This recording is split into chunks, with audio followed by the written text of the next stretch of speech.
আপনারা কিভাবে নিবেন আমি জানি না, কিন্তু এটাই সত্য।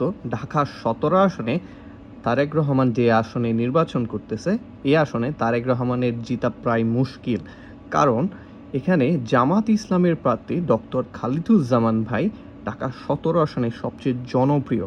তিনি এলিট ক্লাস থেকে শুরু করে দরিদ্র বস্তির জনগণ সহ সকলের সাথে খুবই ওতপ্রোতভাবে মিশে আছে গত ১৭ বছর ধরে। He was there for everyone last 17-18 years. So মানুষ এটাকে মূল্যায়ন করবে যে গত ১৭-১৮ বছর ধরে মানুষজনকে সেবা দান করেছে, তাদের অবশ্যই উনি পাশে পাবে। আর তাছাড়াও ঢাকার অনেক সিক্রেট জরিপ বলে ডক্টর খালিদুজ্জামান অনেক বিপুল ভোটে জয়যুক্ত হতে পারেন ঢাকা ১৭ আসনে। এটা আমার ব্যক্তিগত একলা মতামত না, এটা জরিপের মতামত।